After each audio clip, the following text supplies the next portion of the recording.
did you hear the question? Yeah, oh yeah, I said, sure. Yeah, he said sure too. So we are set. You may notice that there is some little something in your screen that says recording. No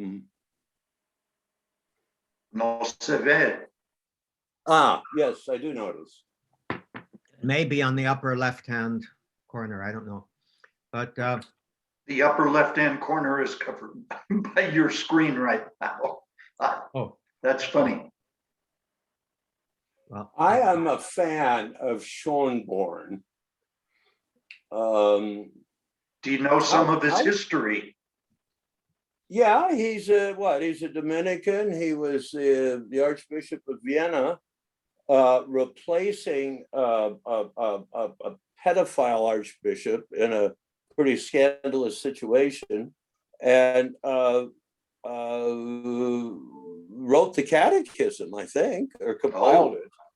or at least was part of the, yeah. And he was appointed by John Paul II, and I don't know where he got the red hat. I think it was under JP2 also. Yeah, and And he had an incident under Benedict. I don't remember the specifics, but he reprimanded some other cardinal, or scolded, or very publicly disagreed with.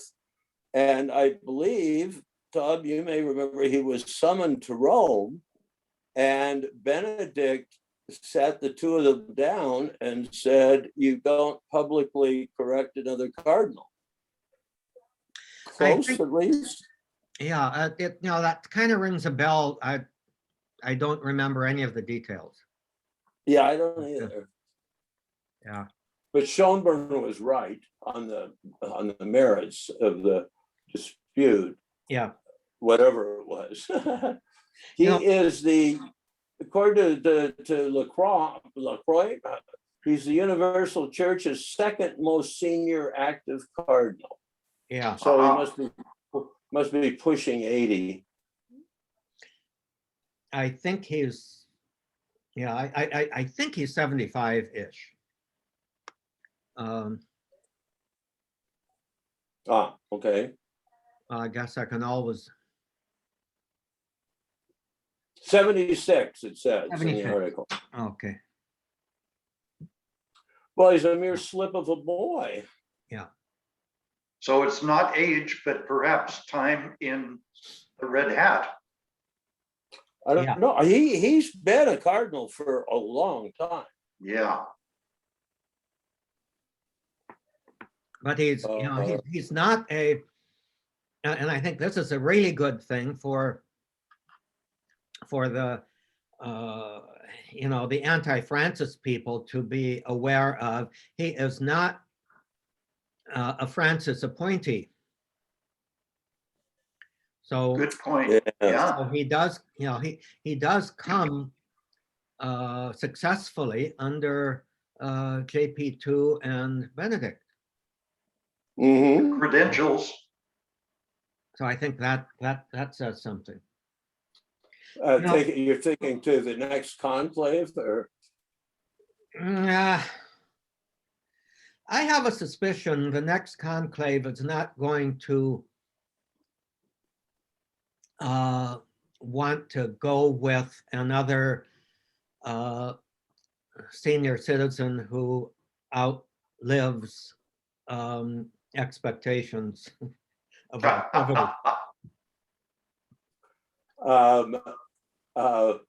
Well, they've gotten burnt twice with John the 23rd, and now with this guy. Yeah. I think it'll be interesting. My hopes are still on Chito. On who? Tagle. His nickname is Cardinal Tagle, who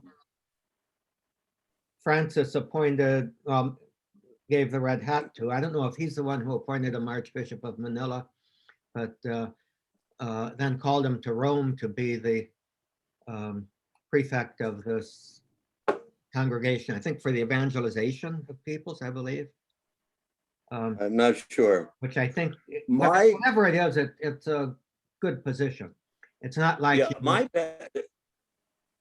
bet is he's a shoe-in as the next pope. I don't know. let's hope so. Let's hope so.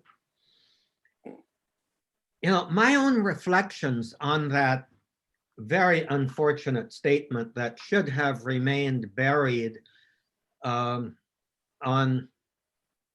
in draft version on the hard drive of a minor curial official. And, you know, I send all that stuff out about its pedigree, which I think has all the earmarks of having been shoved by Francis, a very tired Francis probably, in a sheaf of other papers, and told, you know, here, sign this. It's nothing. You know, it's just pro forma. We're just repeating church teaching and all of that. And what I found very interesting was that somehow or other that secretary, you know, got an appointment with Francis, which I would suspect did not deal with substantive stuff nearly as much as it dealt with, hey, Holy Father, I've got a bunch of responses to dubia and other incidental things that we need your signature on. And can I slip into your schedule? That's my own take on it. The two questions that I have, one actually has to do with the nature of sacraments and sacramentals, because the person who wrote that has basically got a faulty theology of sacraments and sacramentals. And the faulty theology of sacraments is seeing them as kind of vending machines that you only get if you put the right coin in. And seeing sacramentals as an extension of that very same mentality, that it is a gift from God that the church gets for you if you're good enough. And of course, the whole reason for God manifesting God's self in sacramental signs, including the sacramental sign of the church, is to reach out to those who are sinners and present love to them in a way that can help them to allow God to come into their lives in whatever way it might be. And I keep trying to avoid the terminology of, you know, our striving to approach God, which of course we do in many ways, in many instances. But as Francis has, to paraphrase him about forgiveness, we don't want God nearly as bad as God wants us. And therefore, anything that would go by a blessing should be a sign of how badly God wants you and how much God is willing to meet you where you are. And then, okay, where does God want you to move to? So I think that, you know, I have no problem with saying that sexual activity that does not in some way allow it to fulfill its natural goal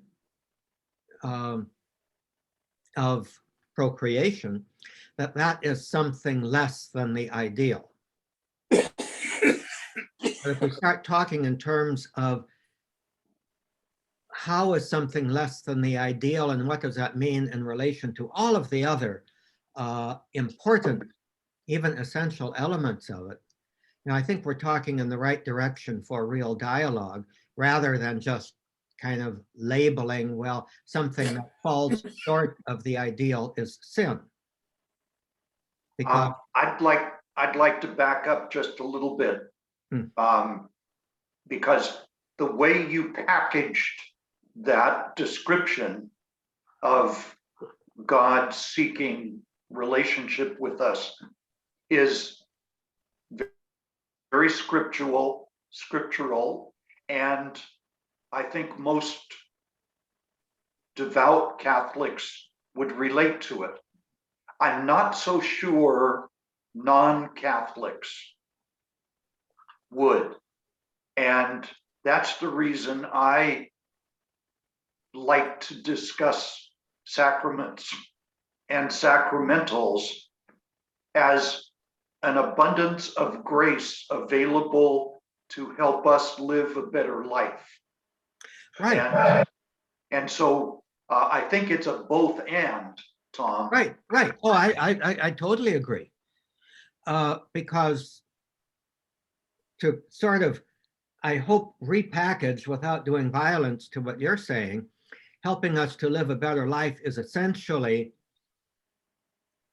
maybe twofold: fulfilling our desires for God, Yes, but helping us to open the door to God's desires for us. yes. And that's why the both and, I Right, think, right. makes great sense. Yeah, I think when we start talking about either or, we're getting into real dangerous grounds. And so many of the cardinals who have stepped up recently are in that either or Right, mode. right. Now, I would have an additional caution, and that is we need to be careful when we're talking about both and, because each of the terms connected by and there are have a relationship with each other. It's not just total parity. It is one relates to the other in some way. One flows from the other in some way. One is a result of the other in some way. One enhances the other in some way. Yes. So without denying the both and, but both and often has to be. George, are you giving us the finger? Not on purpose. No, it- I just realized I have no great need to see myself while we're having this conversation. Were we in person, I wouldn't be able to see myself. So why do I now? So let's see, switch that. I don't know There if we you go. can eliminate.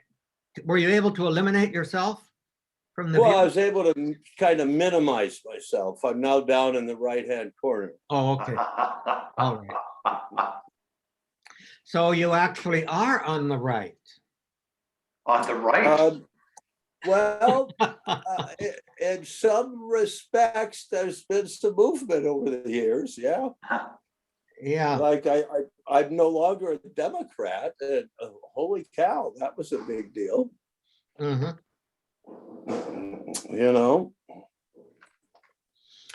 what did you guys think of Biden's press conference? I thought, number one, I was pleased that he had so many notes and that it was a team effort in getting him prepared for that. So number one, I thought the referring to notes was a plus. Number two, I really liked his synergy with the press people. And I think he watched their body language, and a couple times, didn't he say, oops, I'm going too long. You want to ask your follow-up question? I mean, that's a good man, in my opinion. Yeah. I was very impressed for the same reason. I follow this Zeynep Tufekci, and her comment, she had 10 things that Biden did not address that the press should have asked and didn't. And they all centered on the pandemic. And she was very disappointed that he didn't really talk about any vision, dreams, or plans about the pandemic and about the rollout of vaccines. Now, in my opinion, his opening remarks somewhat diffused the press from asking those questions. That may be. I personally didn't watch the whole thing. I watched the summary in the PBS NewsHour. Yeah, he had a pretty extensive opening presentation. Uh-huh. And the pandemic was at the heart of that. Yeah, well, that may well be. I only saw very little of it, but the little of it I saw, I thought was wonderful. Where he talked about, driving kids into the desert to die, and he just said, "I'm not going to do that." And he just said it like it was, the very thought was so absurd, Mhm. And he didn't say it sharply, he said it softly, and I thought it was so well done.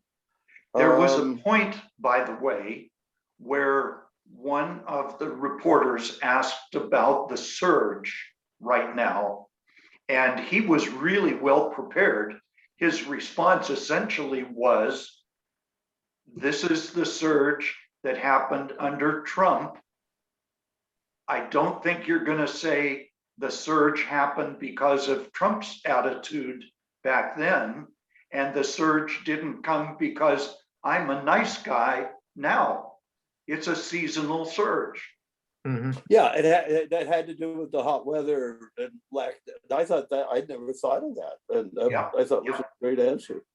Yeah, well, and I think the other thing that I don't think was, I don't know if that was directly alluded to or not, but didn't he appoint Harris to Yes. negotiate with those Central American countries on, improving their conditions so people aren't driven out of them? yes. And that's to me that's quite significant. It's And she's got great credentials as a negotiator. mhm. Yeah.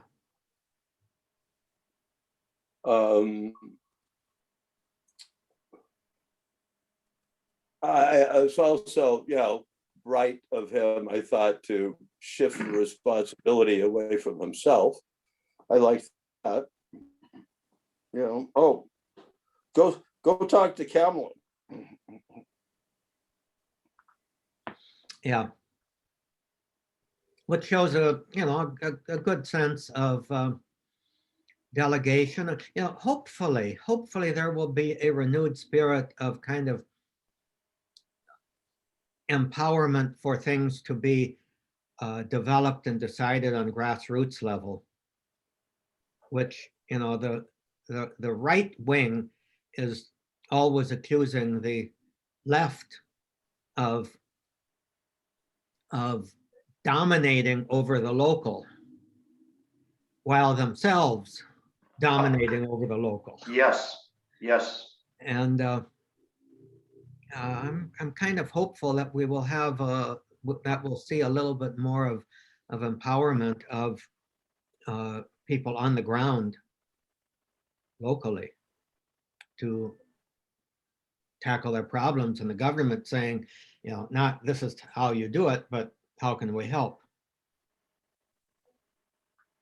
George Crook, you are chasing a thread of some sort. What's up? I was reading the how do you pronounce it, Tom? The French paper, La Croix. I guess it's La Croix. Yeah. Yeah. And I was just, and I clicked onto their citation to something the bishops wrote. And it's just so dismaying to me to read things about our bodily reality as male or female.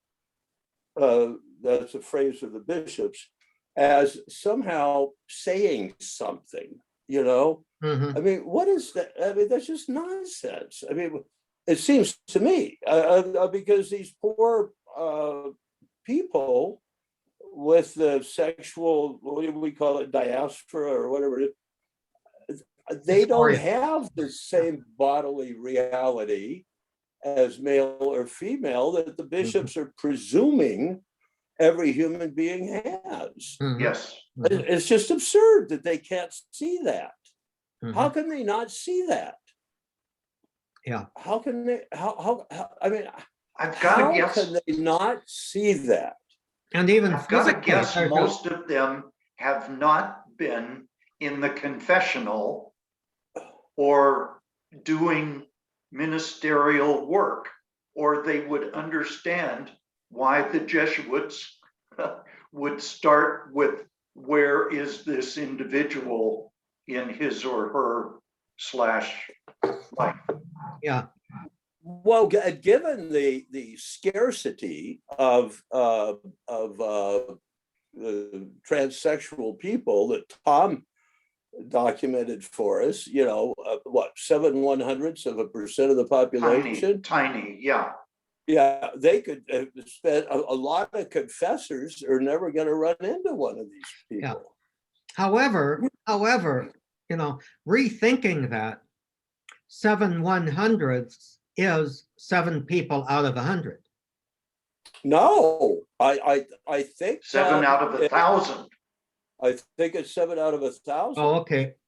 yeah, If I'm correct, I as don't know. opposed I mean, to 7 Well, tenths. the Yeah. latest thing that I saw was 7, well, yeah, 7/10%. So yeah, that would be 7 out of 1,000. Even so, that's a pretty minuscule group. yeah, but you have the cathedral seating 3,000 people, and that means you have 21 people in that group. I think it means you have 2.1 people. I'm not sure. I think George Crook is right. Okay, all right, I'll yield. I'll Well, yield don't to a go too superior fast. mathematical mind.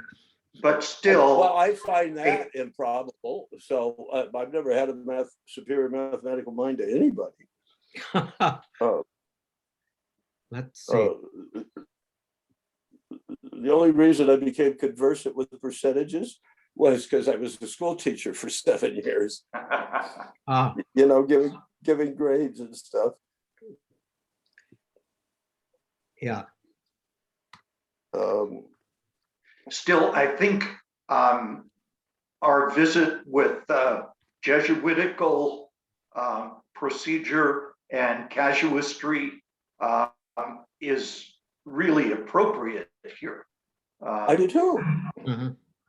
And I just think the verbiage from those cardinals with the strict interpretation have no sense of that. And that indicates non-pastoral thinking in my take. It sure does. I mean, how can they be unaware that there are human beings? It's not exactly, it's not like these human beings are being quiet, you know? The whole LGBTQ, you know, some paramour of Oscar Wilde referred to homosexuality as the love that dare not say its name, you know, and some wag recently said in our era, it's the love that won't shut up. And that's a hostile statement, but these are not shrinking violets, these people. I mean, they feel their moment has come, and how can the bishops not, I mean, how can they not have sat down and said, well, how do I learn about this? Is this just pure bullshit? Or is there some there? Yeah. And they clearly haven't had the humility or the something to do that. And it's Yeah. Not just as a group shocking. anyway. Yeah, Not as a group. yeah. Yeah. I mean, Schornborn has. Um, it's mind-boggling to me. Yeah. So Uh, I'd like to shift our focus a little bit to Archbishop Gomez and his position with the US Catholic bishops. And I'm wondering what would happen if Gomez tried to mobilize a team of US bishops to collaborate with Mexican and Central American bishops to address the immigration and migration issues. And wouldn't that be a great model for the rest of the world? Well, at least that would get us off of the sex and gender trajectory. Yes, yes, But yeah, it would. And, I can't help but think he would be the one in the best position to do that. yes, Since he has, he's obviously regarded as a very strong conservative, but he has been very close to the forefront of the Catholic voice on immigration issues yes. in the United States. He would be the one to do it, which whether he will or not is another. I wonder what these bishops, the average American bishop, North American bishop, thinks on the subject of immigration. I mean, is that, are they ardent about defending immigrants, or is it like, oh, those pesky, I mean, it's to me, John, back to hate, the righteous mind. There, people have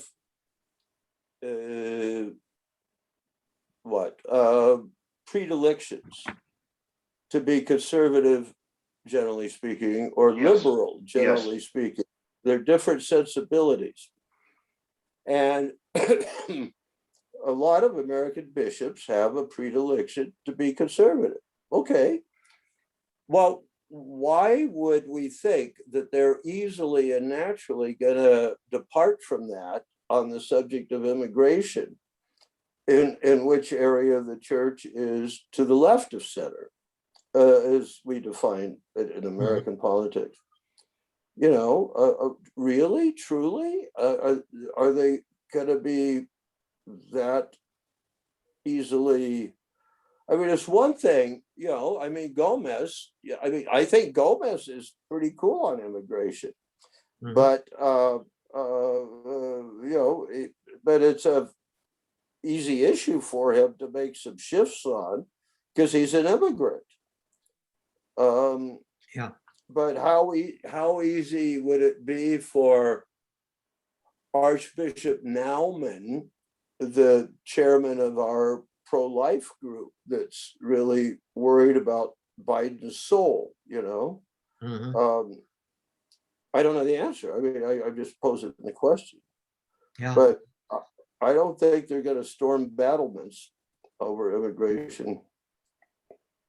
I fear they won't. I fear that you're right myself. Yeah. And how far ahead of the Catholic people can they get?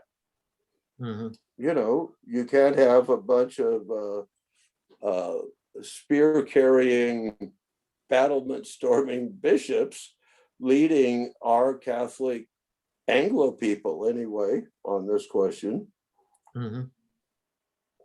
Your ex, John, Kathy, how seriously would she take Van, if he was suddenly turned into Cardinal Mahoney, on the subject? Oh, yeah, that would be an instant reject. Absolutely. Yeah. And I was thinking, excuse me, I was just thinking about Van and the challenge he faces if he did have a heart for the poor. Because to me, I overlay immigrants, migrants, the poor altogether. And Jesus came and focused his ministry on the poor. Van came on board with incredible financial challenges with Christ Cathedral purchase and all that went with it. And he's still under the thumb of those arch conservatives. And I just don't think he dares to cross swords with them with regard to the poor / immigrant. But you know, I can't help but think that maybe the time is right for, as you, I think, were saying, John, a paradigm shift to address this, to move from the emphasis on our, quote, border problem to, is there a way where we as church could together have some kind of influence on those, how those Central American countries, and including Mexico, that allows them to go by, are handling the issues I that have a great drive idea. people out of them. Yes, let's hurry up and convert Kamala Harris, That would be a baptize her, project. and get her to be the leader of this. That would be a project. That would be an interesting project. Of course, it would be helpful if she repudiated the whole abortion industry. That's the elephant in the room there. But yeah, you know, even a joint effort in the United States and in Mexico to bishops. go after these damn coyotes. Yes, Oh, And- they're such bad people. But you know, I'm sure that they are. Ned Shavir is waiting. Admit him. Yes, we will. bienvenido, amigo. There he is. Órale. Apologies, everybody. Hello, Ned. I had an intervening, superseding, intervening, whatever you want to call it. You Yeah. need to know, we didn't talk about you at all. Oh, good. Okay. No, we didn't. We solved the problems of the church and gender and sexuality and all of that. We solved those, and now we are solving the border and immigration problems. In 40 minutes? Oh, my God. Oh yeah, oh yeah, yeah. Well, yeah, we're the no nonsense group. Well, I'll have to catch up with you. This whole orientation thing, Tom, particularly. you might explain to Ned Yeah. your recording. One of the things that you might notice somewhere on your screen, maybe up in the upper right, is a little red dot that says that this is being recorded. Upper I left. do. Yeah. Okay.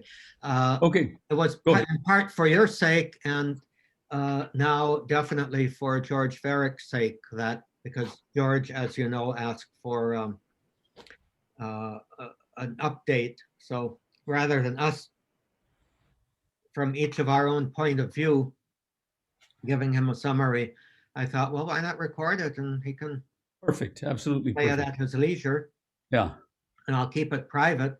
And he can also, you know, increase it to double speed, so he gets through us fast. Right. Right. Okay. Wonderful. So carry on, you guys. I'll catch up. Do you mind if I mention to Ned what I was suggesting about Bishop Gomez? Go for it. No, of course. Okay, here's a brainstorm.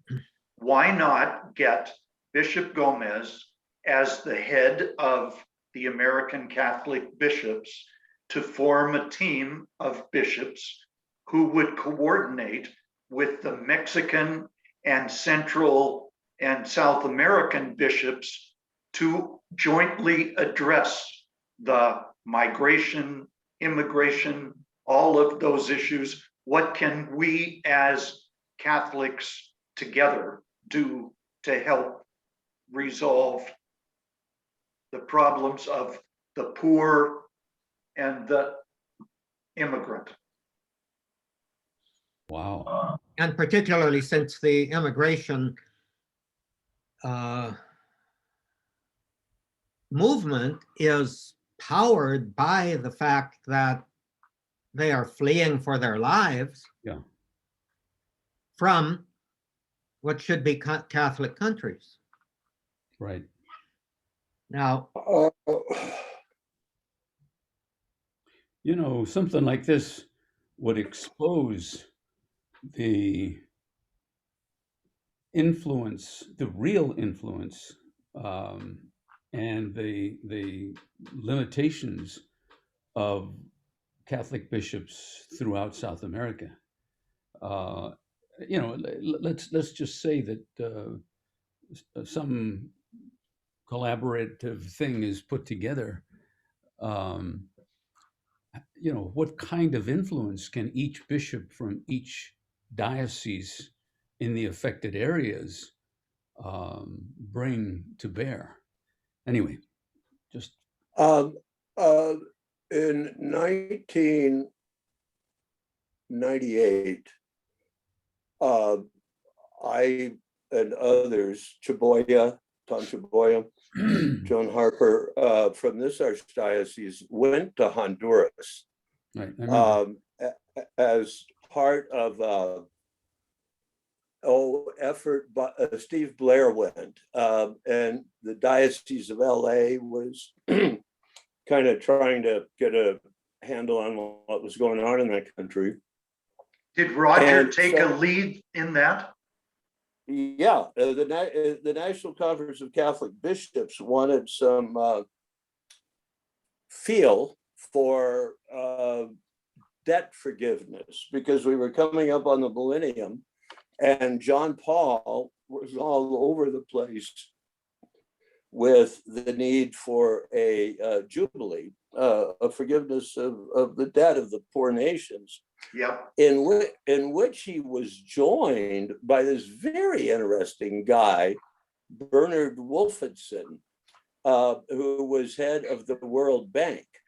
Wolfenson, remember him, Ned? Yes, very well. Very interesting, very bright guy. Yeah. He was Australian. He died recently. He was an Australian. He was an international financier. Somebody had written a book called Barbarians at the Gates, Right. about the international predatory financiers, one of whom in the book was Wolfenson. But somehow he got very close to John Paul and became an ally. And just and I remember when what's his name, our Irish Chicano auxiliary, Fulano, David, what's David's last name? O'Connell? O'Connell. Yeah. David, with his IAF thing, had a soiree at his parish, and I wound up sitting across a table from Wolfenson in their, parish hall. I mean, it was very interesting. That when we talked about IAF, one good thing about IAF was it managed to convene people very effectively. But anyway, so down we went, and I was astonished at the then Archbishop down there, who's now Cardinal Rodriguez. Is that his name, Tom? The Archbishop of Tegucigalpa. He's one of Francis's, 7 guys or 9 guys, okay.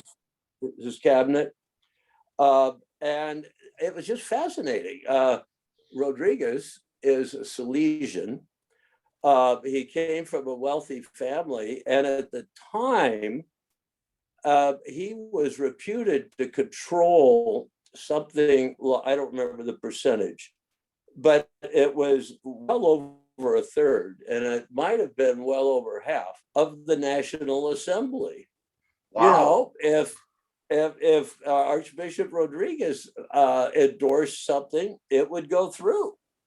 And they had, the then president had asked him if he would, oh shoot, I don't remember what, either head up their national police force or their Department of Justice or something to root out the narcotraficantes and all. It was just fascinating. Wow. And I remember a press conference Rodriguez held, and you would have thought he was the president of the country. I mean, it was like a presidential press conference.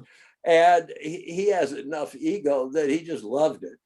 And it was obvious. And I remember we met him the first time by going to mass at his cathedral in the afternoon one day, and say it was a 5 o'clock mass or something.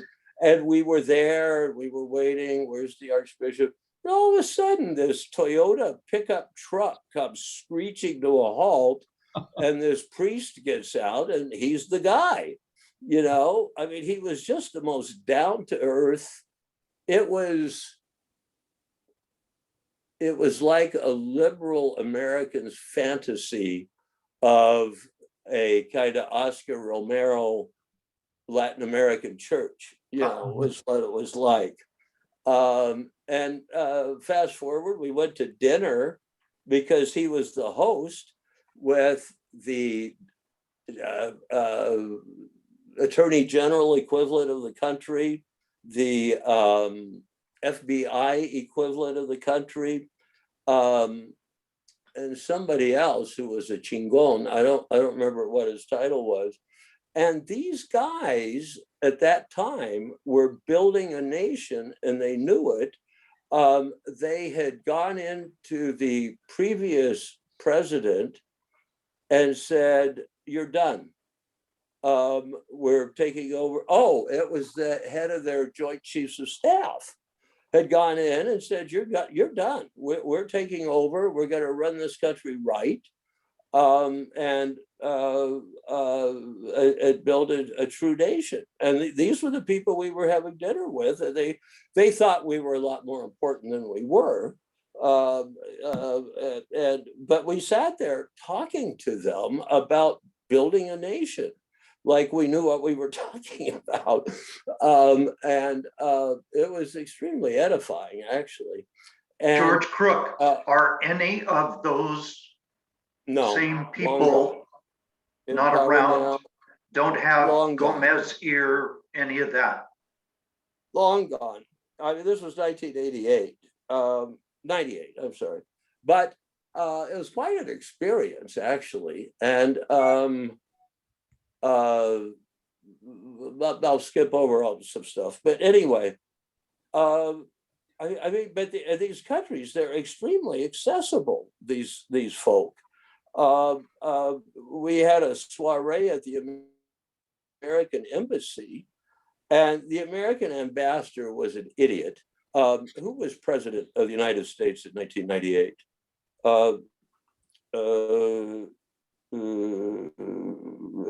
H.W. Bush, I think.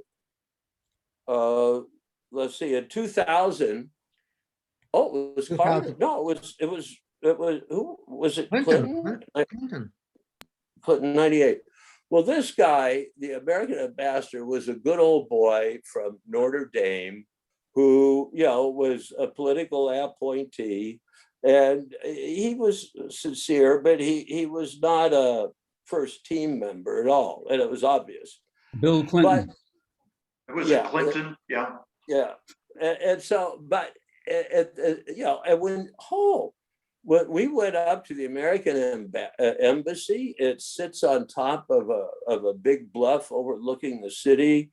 It has a very long driveway. There are Marines at attention along the driveway. And, you know, you might as well have been going to see Pontius Pilate in first century Judea. It was very clear that this is where the country was run. And present at that dinner was the Secretary of the Treasury of the nation, the head of the IAF for Central America, and the head of the World Bank for Central America. And we sat there like we knew what we were talking about and talked about, forgiveness of debt for that nation and made some progress. Because, we dropped the name John Paul II and everybody went, well, okay, these are Catholics and they must know the Pope. And my point being that if the US wants to convene a group of these four heads of state, this nation could do it easily. Well, There's no question. When you say this nation, you mean the Archbishop of Los Angeles. Well, the US could do it. And Biden will cooperate with Gomez on that, I'm sure. But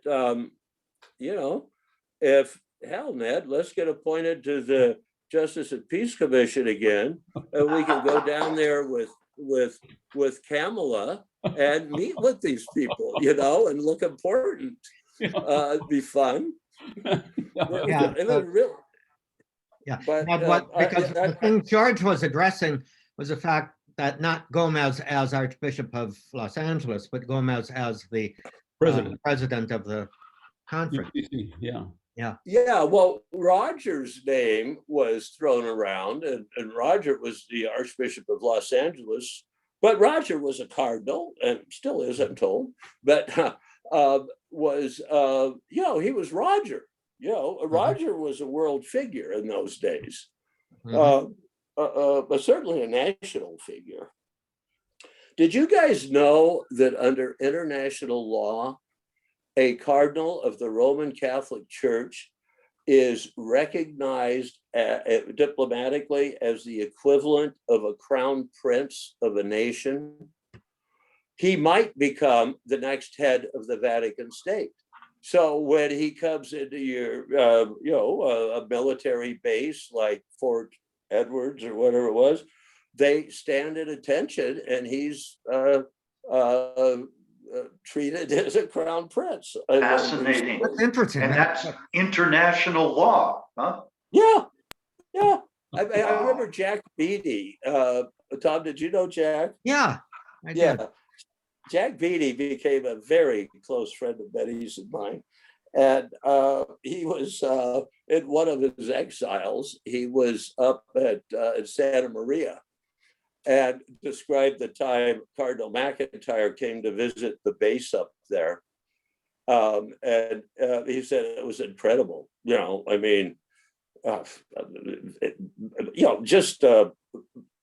He got, he's walking down a line of soldiers standing at attention, inspecting them. Anyway, so John, something could be done. Would Gomez have the vision to do it? Well, that's a problem. Yeah. I don't know. And the other thing is the U.S. bishop's public face anyway is so anti-Biden simply around the abortion issue, narrow-sighted, that things were different in 1998, that it had not loomed to that extent that it has now. Yeah, and I don't understand it, because we've had Francis appointing people to the episcopacy since 2013, and the American hierarchy is more right-wing now than it was in when we were on the Justice of Peace Commission. Ed. I don't understand how, but there it is.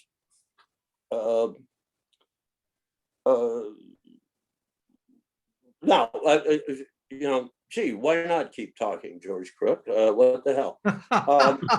Well, that's not the American hierarchy. I think you're probably right, but it's changing because of Francis and all of the stuff that we've seen with respect to the German-speaking bishops and cardinals. Certainly bodes well for aggiornamento. There looms, Ricky has told me that there looms a flashpoint in the American episcopacy after which Francis will have appointed so many bishops Mhm. that it will really shift the center of gravity, and that flashpoint's at hand. I mean, it's in the next 5 years. I don't remember when it is, but it looms. Problem Uh, is, will Francis be around in the next 5 years? Yeah. Oh, Dios. I spoke to Father Sandoval this morning. I've been missing him, but I just called him at work, and he returned my call right away. And when I asked him if he would deign to parachute in for as long as he wants at one of our meetings, he was enthusiastic. He said he would love to do it. And he said, now, are you guys meeting on Good Friday, which is next Friday? And I said, I have no idea. And he said, well, if you are, I can do that. And then he gave me another date that I wrote down somewhere, if we're not. But he said he'd come, and he sounded, and I told him, we talk about the state of the Universal Church, current events, the state of the Archdiocese, red hot issues. And because, I could see some people in his position saying, esto prudens domine, and, God knows what I'll be reported as saying. And he did not do that at all. Let me see where I wrote. Well, this sounds exciting. Yeah. How about next Friday? All of my cultural structure says you can't do it, but I don't see why not. Let's, if you guys don't have any problem with it, I sure. Especially with a firm 12 noon cutoff. Yeah. Well, yeah, Well, but then again, our gathering might be the moral equivalent of crucifixion. Don't say that to Sandoval. oh, he's hardly. He has two very interesting priest mentors. See how you guys like this. One of whom he had dinner with last night is Paul Dodson. He grew up in Paul's parish in west whatever you call it, on Topanga, St. Jude's. That's where he grew up. And the other mentor he had was John Moretta, with whom he was in residence for the first 5 years or 4 years of his priesthood. Both classmates of ours. Hello. Yeah. And he loves them both dearly. He really does. From one pole to another, right? Well, seeing the eccentricities of each with clear eyes. Mhm. So I asked him how Dodson was, and he kind of implied he's a bit of a hypochondriac. Or he could have been understood as so implying, but Paul's 80, and he's got to be the oldest guy in the class, right? Angrisani was, but Yeah. I don't Well, That would put ordination him- class, Chuck Cummins. Has he retired, Dotson? Paul, No, he's still looking for it, No, nor has Moretta. nor has Moretta. And Moretta is quoted to me as saying they'll have to carry him out. Yeah, he's having too much fun. Fun. Yeah. He is such a character. He's such a character. He's now. We were talking earlier, Ned, about people who are fundamentally, temperamentally liberal or conservative, and how that plays into the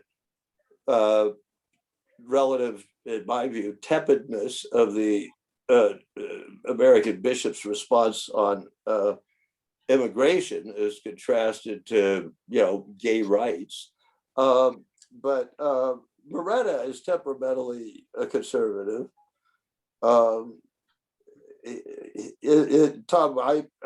before I was divorced, lived in St. Hilary's at Pico Rivera. Hmm. And John was the associate there at the time. So, He was a crazy guy. well, he's a force of nature, Yeah, he is. uh, but he's benevolent. I mean, Well, I like he's him a lot, a whole lot. yeah, but he is a force of nature. You know, it's if he were your pastor and you were a young priest, you would learn real quickly that it was going to be his way. Mhm. Mhm.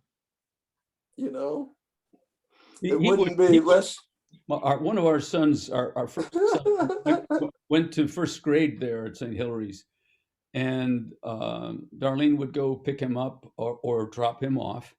And frequently, Moretto was speeding through the church playground, the school playground, and the nuns, you know, at Moretto, he was just the associate. And why was he endangering so many people? And you know, John was just on his way. You know? The pastor at the time was a hopeless alcoholic. Yeah, he was. Colleen, boy, did he make a fool of me. But anyway, he lied to me. Is that John Colleen or Mike Colleen? John. John. He had a rebellion on his hands of the pillars of the church because these crazy nuns at the time had just gone in a quite authoritarian mode, and they wouldn't let kids go to the bathroom, and you don't do that with Hispanic parents. And they were going to revolt. They were going to go to the DA. Well, they ultimately did. They were going to go to the LA Times. Well, they ultimately did.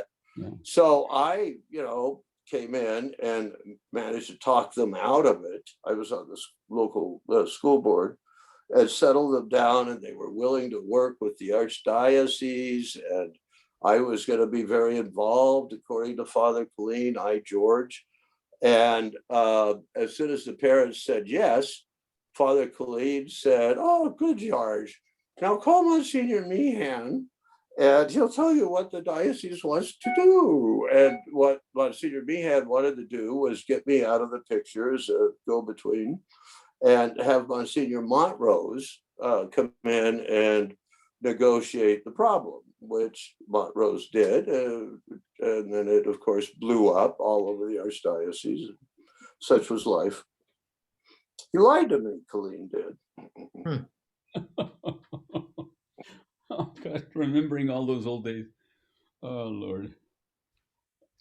Hey, well, anyway, so this is a grand proposal here.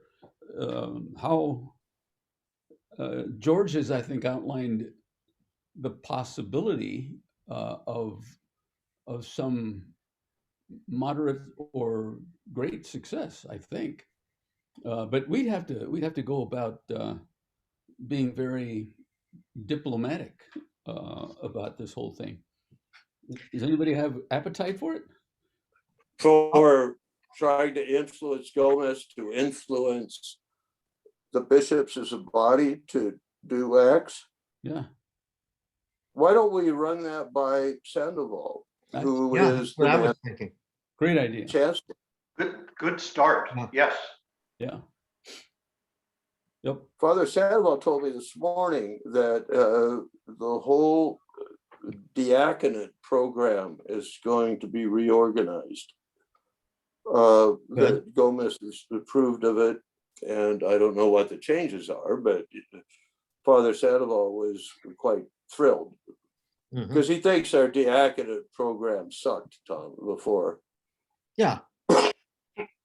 Well, it did. Excuse me. It got off to a good start, I have to say, because I was involved in it You back in the mid 70s to early 80s. But, after that, I would say about a year or two before Mahoney came on, it went into limbo, and Mahoney did his top-down reorganization of it, and it sort of became bureaucratic.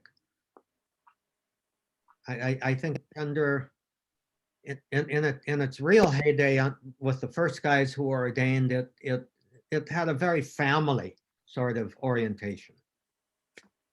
And then it became just structured and sort of a, I don't know, cookie cutter factory. Well, Tom, I have to say, I had about 4 years of experience as one of the catechists for catechist formation and deacon formation. Mhm. And there was a nice mix of priests and lay people Mhm. involved in the Orange County program. Mhm. As of 2 years ago, thank you, your services are no longer required. And now it's professors from St. John Seminary, and it is absolutely top down. Uh-huh. Well, in our parish here in Carnation, we've got three deacons. One is an accident. He came from some other parish and was hired here as our financial controller, and he happens to be a deacon. I don't even know his name. But we've got two great deacons, you know. Do you know Dominic Pontarelli? Probably after your time. Anyway. Poncarelli, does he have a brother in the priesthood in Orange County? I don't Who- know. I don't think. Oh no, I would know. He doesn't. No. Okay. There's a Pontarelli pastor who is a Servite in the next parish, Mike Clement's parish, and he is a disaster, just a disaster. Anyway, Is it Tom? I had the idea ordered priests are seldom disasters. Oh, they got their share. What the heck? It's all a bell curve, right? Yeah, yeah. Yeah. I took the liberty of sending to this dear friend of mine who's a Protestant minister a copy of that statement by the church in Atlanta, the Baptist church, Crabtree Baptist, whatever Yeah. it's called, about the church discipline for this crazy guy. And his name's Lance. And I said to Lance, I talked to him this morning. I said, what do you think of this? And he says, well, they're sort of doing damage control, to say the least, you know? And I said, yeah. And I said, well, let me ask you a question. Would you be willing to read it and then parachute into this group, which I described to him, and give us the Reformed Protestant perspective on the way these guys handled church discipline for, half an hour someday? And he said, let me pray over it. Which Wise answer. Sandoval, by contrast, said, oh yeah, sign me up. When do I do it? let's do it. And then I'll pray over it. Yeah. But Lance, and Lance did. I mean, you can see him saying that. You know? Oh yeah. Yeah. And Sandoval sounds. but I'm sorry. Go ahead. well, my guess is he'll do it. And he said church discipline, and of course for him, church discipline is the 18th chapter of Matthew, and some old Romans, I forget which chapter. And he said it's supposed to be a graduated thing, which is designed for correction and repentance, and to bring the malefactor back into full communion with the church, which is disciplining him. But its only purpose is to prompt right thinking and repentance and so forth. And I said, this sure didn't read like that, gee, come back. Yeah, Join us again. We love you. Um, Lance is a Calvinist. Is he Reformed Calvinist? Is there such a thing? Reformed is Calvinist in their vocabulary. Oh, okay. And the pastor that he was under, or who So yeah, directed, famously yeah, was no other than the infamous John MacArthur, Tom, whom you know of or not? I think so. Say a little more. Well, Grace Community Church in Chatsworth, Yeah, a sublime anti-Catholic bigot, right, right. foaming at the mouth anti-Catholic bigot, and really, I would say marginally dishonest about it. And I like MacArthur. I respect him a lot, but I've heard his anti-Catholic diatribe. I went once. Lance invited me to take Father Herbert to oh, your friend Herbert's been was active in ecumenism. Yeah, well, MacArthur's going to talk about the Catholic Church 2 weeks from the night. Oh, okay. And it was like, the Maria Monk days. I mean, MacArthur stood there for 2 hours. Just it was actually funny, but he has all these sources about Catholicism. It's like the in the book of so and so, published in 1923, that says, that the Catholic Church teaches X, and it's like that. It's a cartoon version of Catholicism. Mm-hmm. But he's very effective. Much of his church is former Catholics, a whole big hunk. That we never talked about that. Many Chicanos who are former Catholics, but they went from being tepid to being ardent. So that's probably a good thing. Tom Welbers, a question. Since we're reading from the Gospel of John these days, I would have a hard time preaching if I wanted to use the Gospel of John as historically accurate. Because the more I read John's Gospel, the less I believe what he says really happened verbatim or precisely. And I'm curious about where you come down on that. I don't know.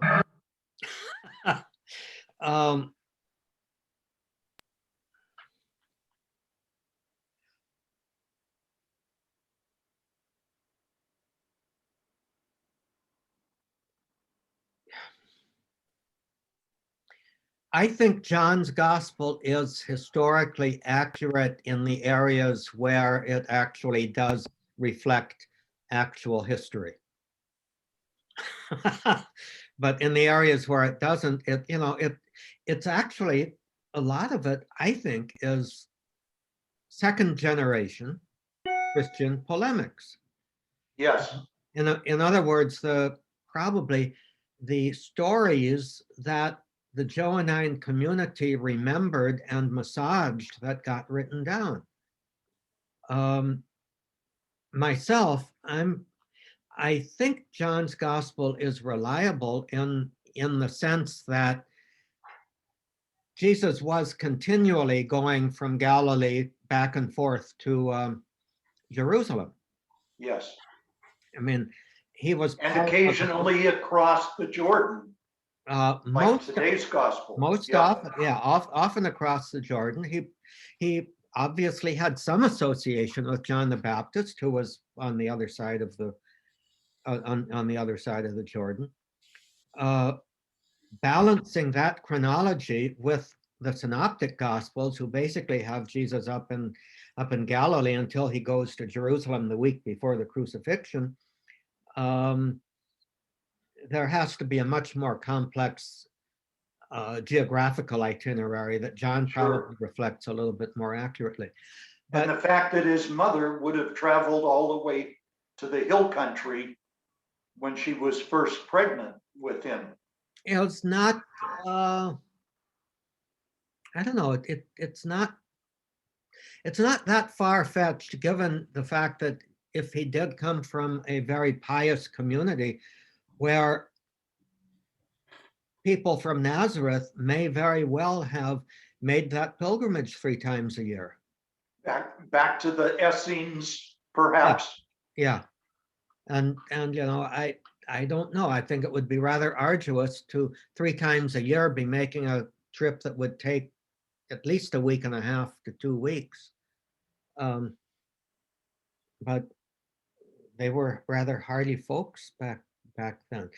What I My- find difficult to put my mind around, and I still, just sort of hold all of this in suspension, is Paul's writings, at least the authentic ones, the ones we know are authentic, were written at least 30 years before the first gospel, or at least 20 years before the first gospel. Okay, so you've got a basic part of a generation. Paul antedates the writing of the first gospel, which would be Mark, by the better part of a generation, and more than a generation for the other writings. Yeah.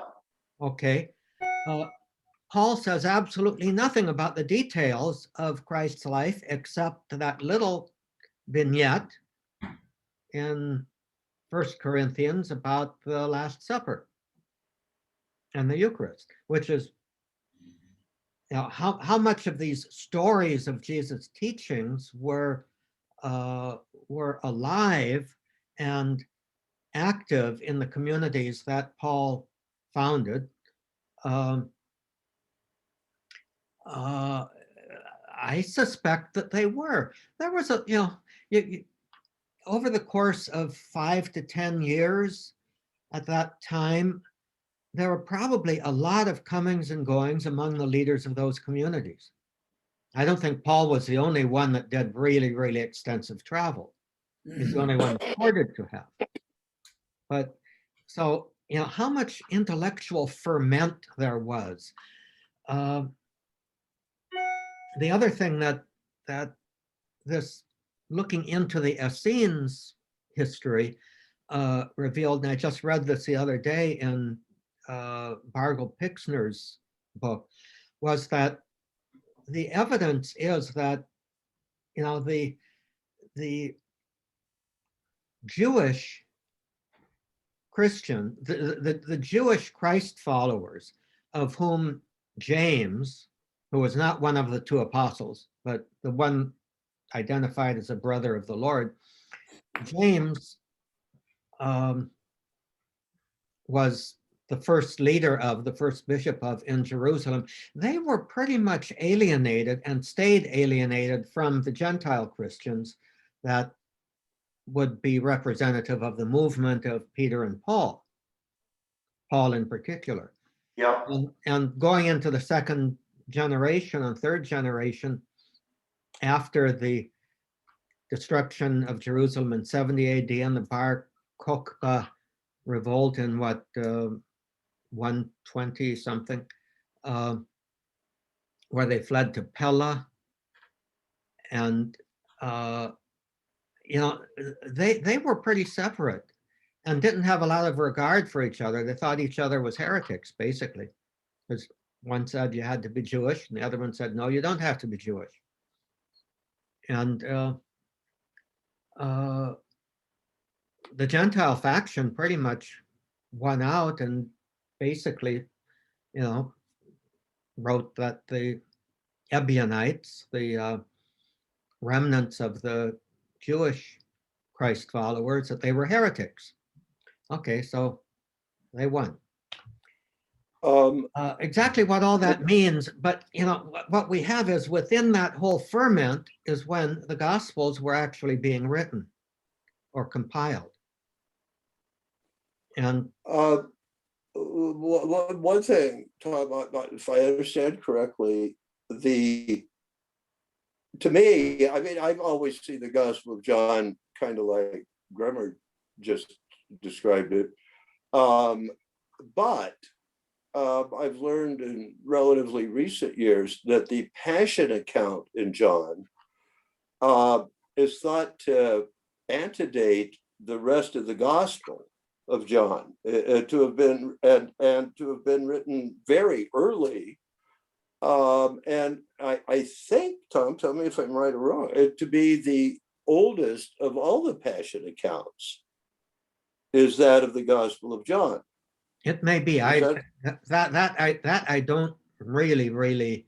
I'm not Leading into up on- Holy Week, that's a great insight. Yeah. Yeah, but it certainly is earlier than all the Christological speeches of Jesus, you know, that consist of the rest of the Gospel. Mhm. And I had some tapes in years past of Father Brown that were just, splendid to listen to. And I'm kind of sure he said it was one of the earliest of all the Passion accounts, that the Gospel wasn't formulated until late, but the Passion account of John was up and running very early. Mhm. I don't know. Well, we I think it's, for one thing, I think it's very, very true and important to realize that anything written in the Gospels comes from pre-existing material. Right. I was surprised to learn in the last couple of years that the account of the woman taken in adultery, which is what, in chapter 8, was not in the original manuscripts and doesn't show up until maybe the 4th century. Oh my. Something like that, I think. Yeah, just Yeah. wasn't there. Yeah. You know. Now, in my mind, John, that doesn't mean it's not factual. It could have been a tradition embodied in this fragment of a chapter, I guess, floating around for a couple of centuries, and then somebody nailed it onto the Gospel of John. I mean, So- why not? Why isn't that Yeah, possible? Might and that we have have, come to Jerome's attention? I beg your pardon? Would I'm that sorry, I didn't hear. perhaps have come to Jerome's attention? Oh, You're looking at the time frame there. yeah. I'm not up on But that particular Yeah, thing. but to me, isn't that a surprising fact that it is such a beloved story, is such an integral part of the New Testament, and it shows up 3 centuries later for the first time. Of course, there could be other manuscripts in which it appeared earlier, and we just don't have those manuscripts. You know, So, there Yeah, were I would probably think. there were probably dozens and hundreds of manuscripts. You know, manuscripts are very fragile things. And when a city is destroyed or when a storage place is neglected, I mean, you know, they can be preserved in a very dry atmosphere like the Egyptian desert or the area around the Dead Sea. But anywhere else, time, humidity, insects, all of those things are going to ravage, not to mention burning churches down, are just going to ravage those things. Yeah, For example, there are very few, if any, there are a few churches that predate the persecution of Diocletian. Yet, in many areas, the church was thriving to the point that Christians did own property and did build churches. But the persecution of Diocletian seemed to be so widespread right there at the turn of the 200s into the 300s that nothing survives from them. He was serious. He was pretty serious about it. And then, of course, after that, you get all these other squabbles. The primary one of which would be in the 6th century or so, 6th or 7th century, of the iconoclasm, that essentially destroyed all Byzantine artwork east of the Italian peninsula. So almost nothing of Byzantine art prior to the 7th century exists. Wow. And those were Christians fighting Christians. Oh, why not? John, Yeah, do you regard the Gospel of John as less of a gospel than the synoptics? I mean, does it trouble No. you too? no. Okay, good. And I'm glad you asked it that way, because it's just that I was stating I would have a hard time packaging homilies about or taken from the readings we're doing from John right now. There are great messages to be had there, just not easily validated as historical. Does that make sense? Who cares? You Well, a know? lot of what we're reading now in John is very hard to understand. That's Yep. exactly, what the hell did he mean within that particular context? Yeah, Ned and I've talked about that for decades. I mean, some of the sentences in John are just, to me, they make no sense whatsoever. But that was the big debate. That's why it was the last adopted gospel. I mean, they thought it smacked of Gnosticism a bit. But if I remember right, today's scripture reading, there's a big contrast between the Old Testament notion of relationship with God and John's presentation of Jesus in the gospel from today. You know, I haven't read it yet. I'm going to 5:30 Mass. I've always loved the Gospel of John, and it's certainly different from the Synoptics. One of the reasons I've loved it so much is because it is almost Gnostic. Although I'm not keen on Gnosticism. In fact, I'm a little bit I don't know, annoyed by it. As I understand it, Gnosticism was quite rampant in the early days of the church. And had to be squashed here and squashed there, and it's pretty big right now. I think doesn't Fleming Rutledge George talk about how easily it is, or no, it's not her. I can't remember how easy it is to find books on Gnosticism, particularly that relate to Jesus and Christianity. And not really a bunch of good stuff about quotes the case for Christ and that kind of thing. She baldly says that in none of the so-called Gnostic Gospels is there a passion account. Exactly. I just, that is mind-boggling to me. And to me, the thing that I happened to find, boy, that was just a very lucky find. by Fleming Rutledge that I sent to all you guys, I think makes that point. And I really, it just really makes sense to me, or what should I say? Was that the collection of her sermons Yes, on the Passion? Yeah, yes.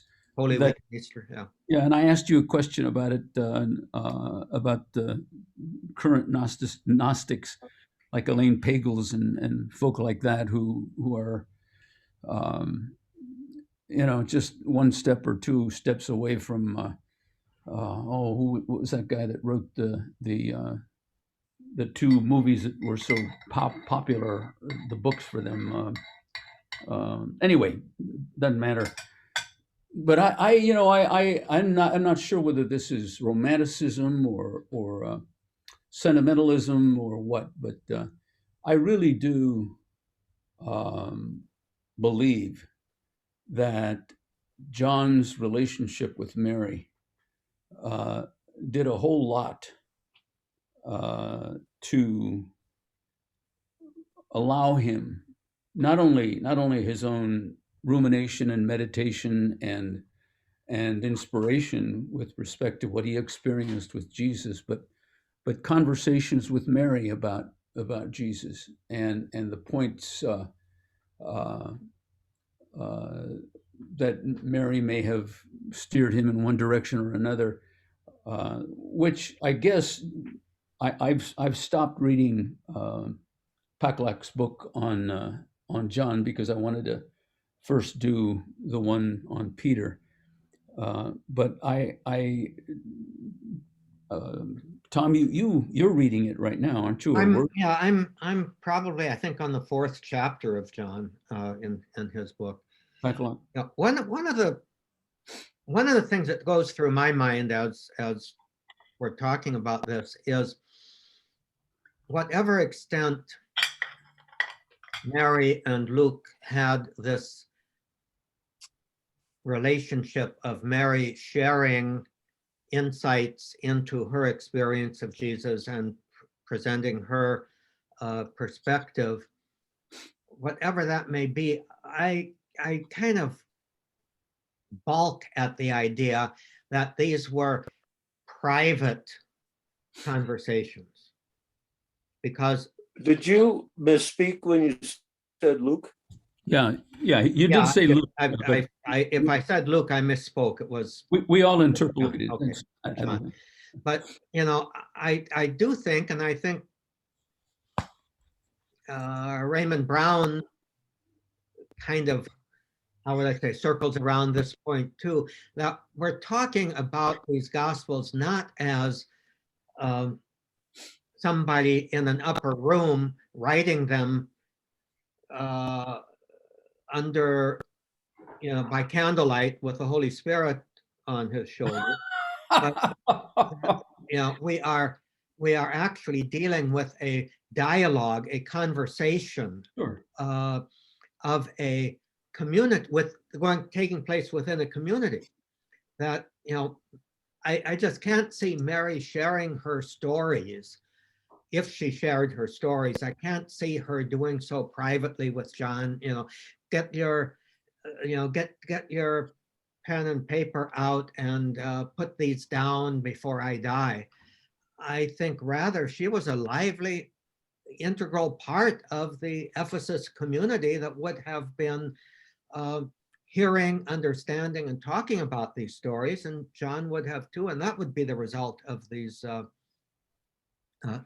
resulting in the Gospels. Now, is that speculation? Yeah, it is speculation. But at least from what I know of communities of that sort, that's how it works. It's not some guru producing a text that thereby becomes the standard rule of this group of followers. Yeah, well, Tom, I don't, if I gave you the impression that I thought that there was this, private conversation ongoing during the time that Mary and John were together, I erred. No, I'm not I'm not reacting to that or that you gave that impression. All I'm saying is whenever we're talking this way, there is probably, and I'd say probably, a broader context of community involvement than we tend to imagine. I agree with that, but when you look at the Gospel of John, it is so completely different from the synoptics. Mhm. I mean, you know, there are incidents that coincide, but the theology of it, the way he presents Jesus, the way Jesus speaks about himself, the long passages of Jesus speaking. Uh, I do believe that there's a dynamic that produced the recollections of Jesus, the what, the how, the when, the where, and that the evangelists, as we believe, inspired by the Holy Spirit, wrote them out. But I do think that there was a substantial, that because there is such a substantial difference between the synoptics and John, that John both was more, I don't know, philosophically, poetically involved in his mulling, his recollections, and he was also talking with someone who knew Jesus from the time she was putting diapers on him to the time he died standing there at the foot of the Why cross. does that follow? Why does that follow? Why does what follow? Well, you've got these very airy philosophical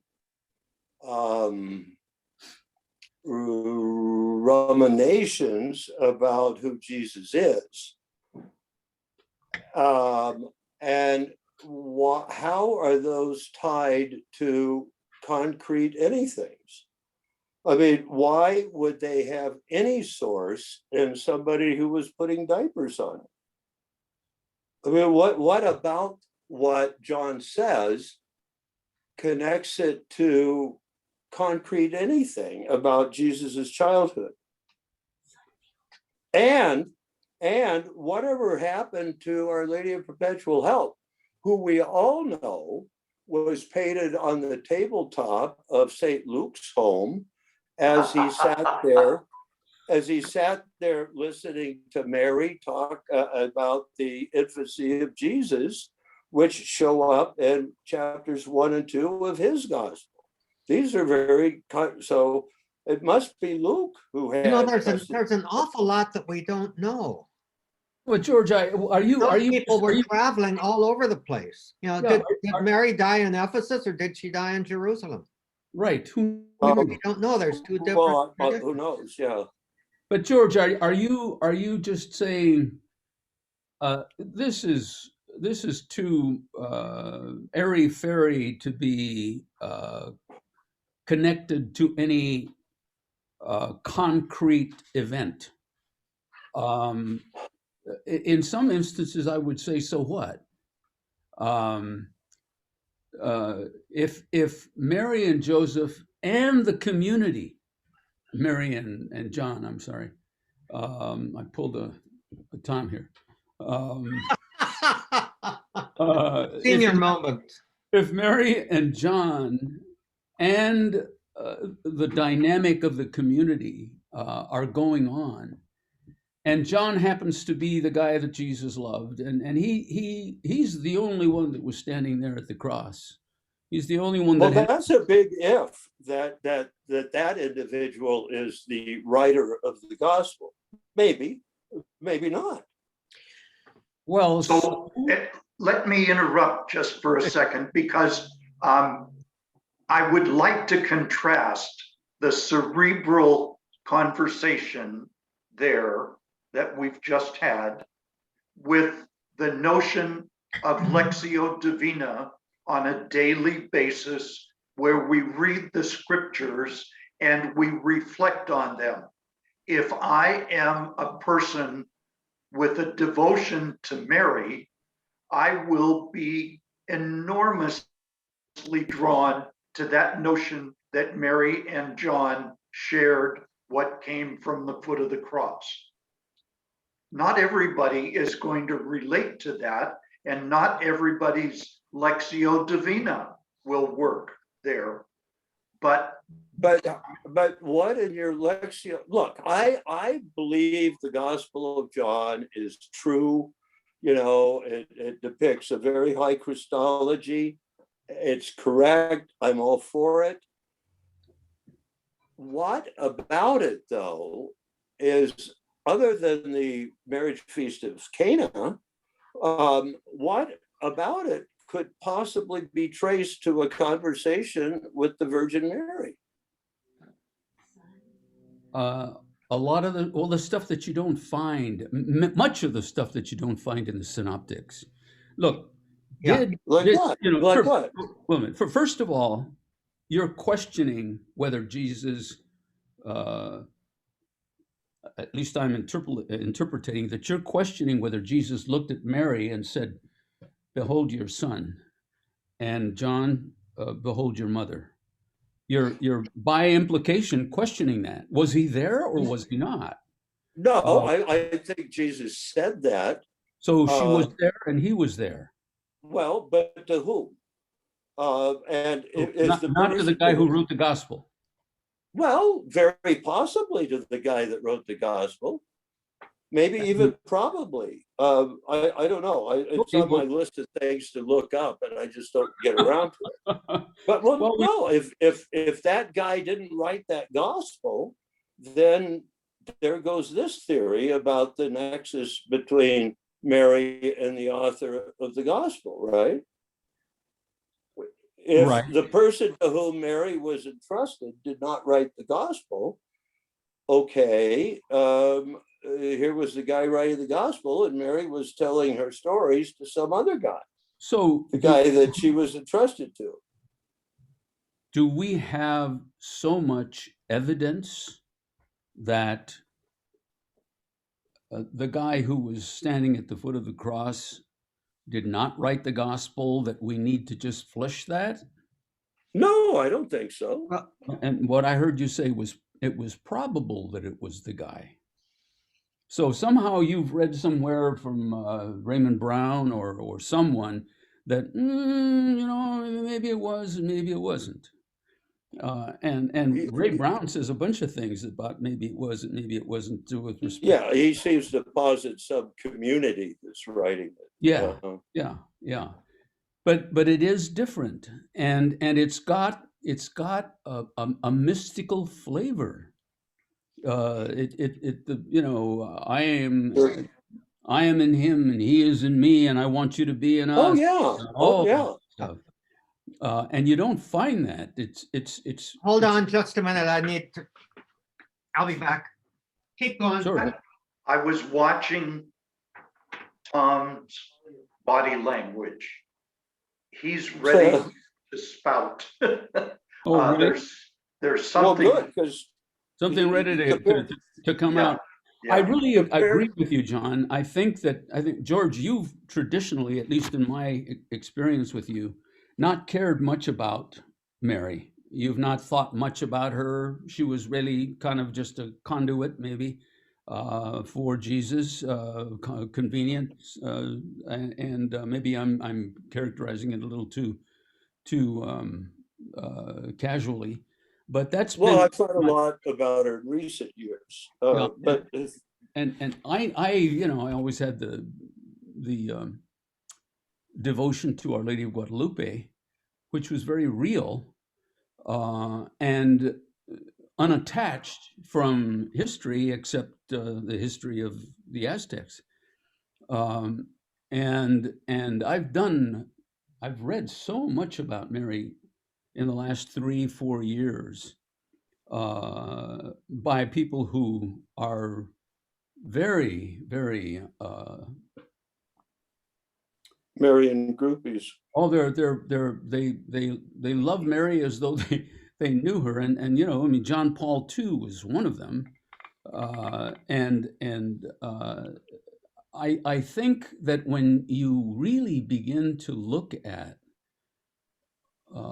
what Mary must have been before the Annunciation, and then what happened after the Annunciation, and you parse the language that either deals with her directly or even indirectly, and then think about the communitarian living of Jews, she just begins to loom larger and larger and larger. Her significance, this thing about Mary's queenship is just, for me, a logical, however metaphysical it is, a very logical place for Mary to be. Second human being and Queen of Heaven.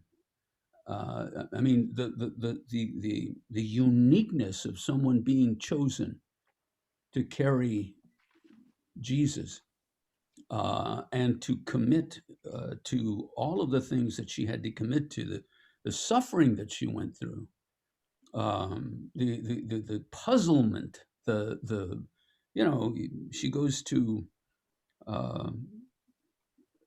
the temple after 3 days of terror. I mean, the words that are used in the evangelists about Mary's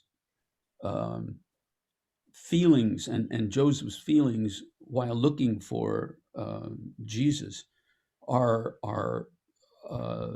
you know, very extreme translations of fear and horror and terror. And then she comes and finds him and says, "Why'd you do this?" And he says, "Oh, what's the matter with you? Didn't you know?" Well, You know, and you know, so she's sitting there going, "What?"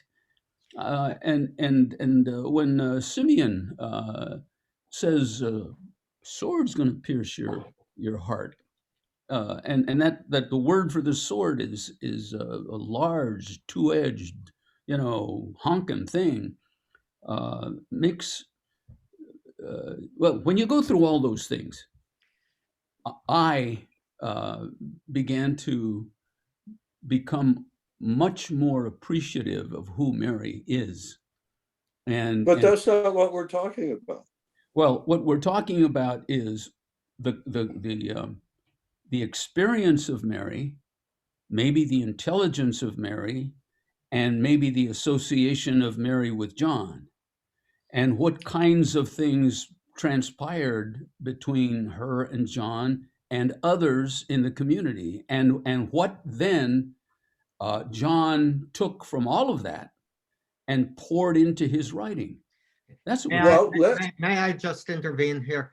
Yeah. The reason why I left, my friend Karen that I'm here with, I think I may have mentioned last week or the week before that she has come down with a case of very severe case of shingles. Ooh. And that's very, very Oh, painful. And she was having an episode and she called out, you know, for some help and presence and hand holding, Right. that sort of thing at this moment. So that's why. Can I also lend one little bit of perspective to this whole conversation? When you talk about Lectio Divina, which I think gives us a little clue as to what was happening, because one of the things that we're thinking about here is from the time of Jesus' death and resurrection until the final version of John's gospel, we are probably talking about 70 years, 60 to 70 years. That's, depending on how you count them, 2 or 3 generations. During that time, communities that were in contact with one another were all over the place, from Spain to possibly India and parts of what we would call China now. They were spread about the, certainly in the Mediterranean world, they were in contact with each other. So over the course of that 70 years, there was just an awful lot going on that produced what has been preserved as the various books of the New Testament. And, and I still maintain it's really significant that Paul was the first, and everything else was actually done in somewhat in the light of Paul. At least the Gospels were finally compiled within communities that knew something about Paul and maybe had access to his writings, which were, and then again, you've got how many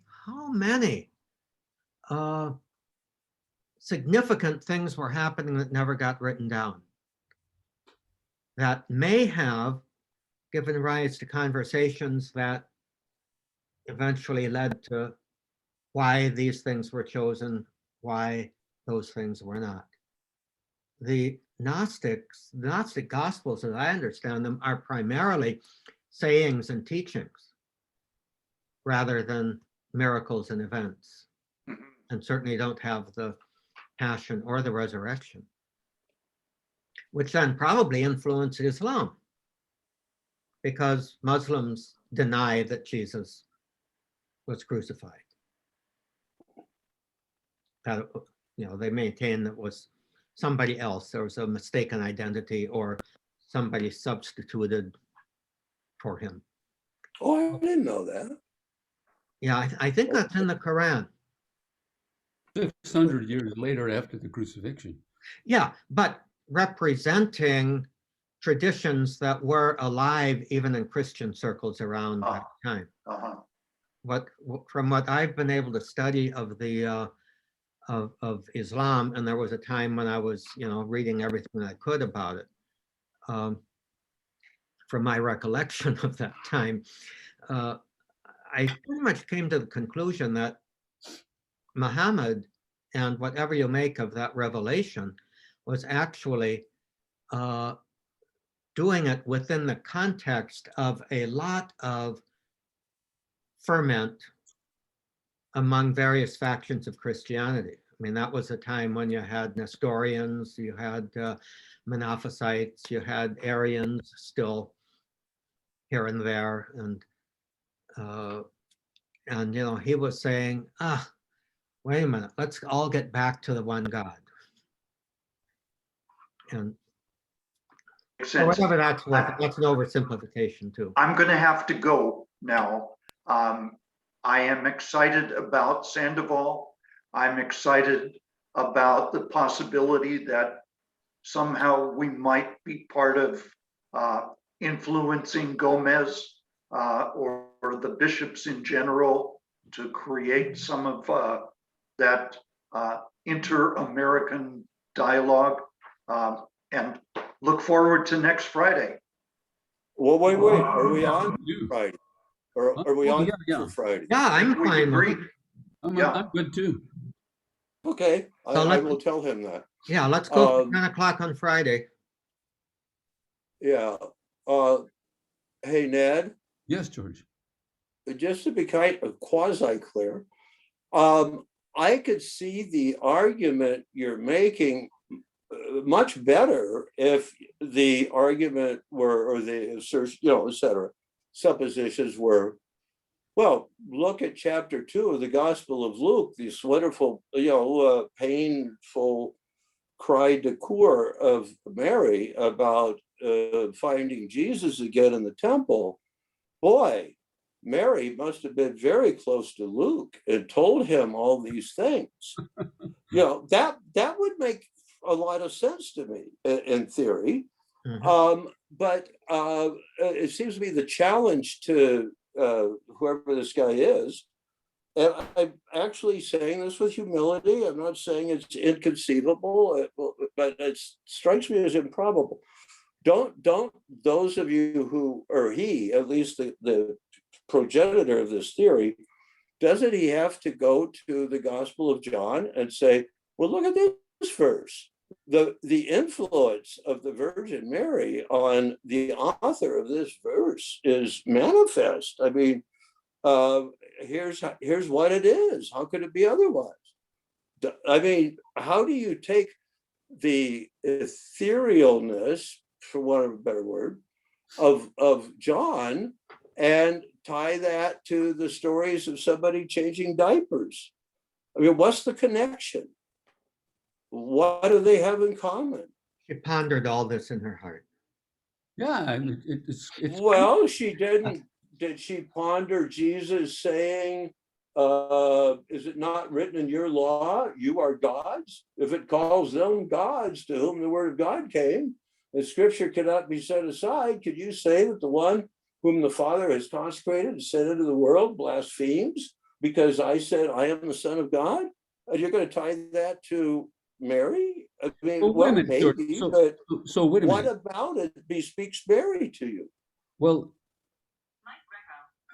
what are you saying, George? Are you saying that Mary could not possibly have helped John if it was the John that was standing at the foot of the cross? That Mary just didn't have the wherewithal to. No, Well, No. then why'd you? I mean, why do you say so? Somebody who's, how do you tie somebody putting diapers on Jesus to what was the result of the gospel?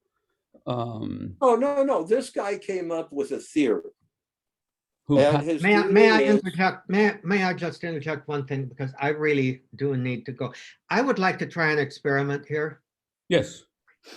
realizing that I'm the host, but I'm wondering if Zoom will allow me to step out of, to discontinue my part of the meeting, but keep the two of you going. Can, Okay, well, I'm going to call Ned later anyway. Yeah. let me just try that. See if the two of you can successfully keep going without my being here. So Okay, I'm No. ending it for me, but I am leaving the meeting, not ending it for all. So I am You hope. assigning Ned Shavira as the new host. And so you will, Ned, be empowered to stop the meeting, I think, if I understand it right. But let's see what happens. Okay, but Tom, I have on my monitor a little red thing that says leave, and then when I hit that, when I touch that, it's going to give me another little red thing that says, "Are you sure you're going to leave completely?" Now, Right. is that how this ends? Well, we'll see. I don't know. I've never done this before, but I will leave. You don't leave. You don't push that button until you're ready to leave. Okay. Okay. Bye. We'll see you all next week, and I'm sure we'll have some good emails. Yeah. So, okay. Yeah, let's I'm see what happens. enjoying this.